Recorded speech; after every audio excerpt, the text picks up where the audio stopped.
وبركاته. أصحابتي قالي كسو دوادا مرضى جنان ما أنتو حايدين وضع حبتها نفقه له waa strawberry caano waa caano boore iyo bakeerigaas oo sokor ah ayaa isku shiidan doonaa waxaan ku darsan doonaa baraf waa isku soo dari doonaa waa isku shiidi doonaa insha Allah wala arki doontiin sida uu ku soo bixi doona ma sha Allah cabitaan inaba aan naga sheekay karnayo noqon doonaa asxaabteeda qaaliga soo dhawaad please channelka daa ku cusub subscribe like share commentikiina waa dhiirigelin please commentigayaan iloobin soo markaas xataa qaaliga in sha Allah Ramadan uu nagu soo fudleeyaa duulaan oo karaale noqdo caawimise habeen dambe in sha Allah fileena ilaahay ku isam ku dhameysto Allah naga dhig in sha Allah soo dhawaada asxaabteeda qaaliga hadeertaan waan isku soo darsan doonaa in sha Allah soo ku soo baxan wala arki doontiin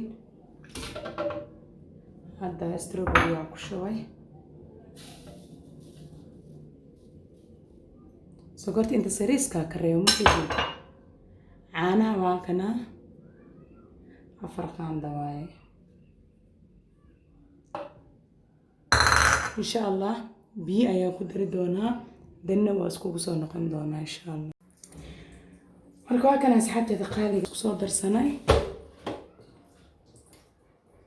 هذا حقدر دونا بيو إن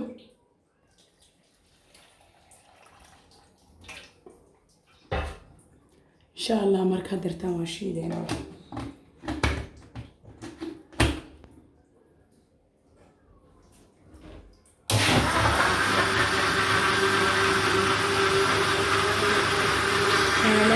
شاء الله مركو شيدين أرجو يا ساعات الغالي قاعد ونسوي شيدين إن شاء الله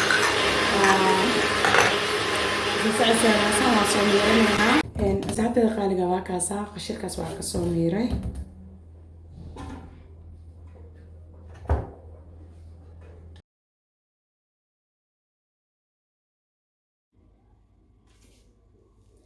waa kaasa asxaabteeda qaaliga cabitaankeena sidaas quruxda badan ay ku soo baxay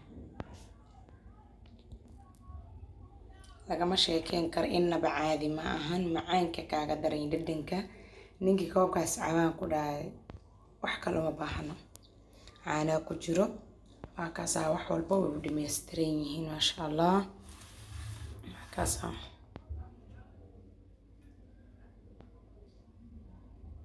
sheekay thank you asxaabteeda qaaliga please dacbitaanka ka hesheen please channel subscribe ala saar like share commentigiina waa muhiim waa dhiirigelin soo markaas xabteeda qaaliga insha Allah waxa idinkaga tagayaa sida iyo nabadgelyo bye bye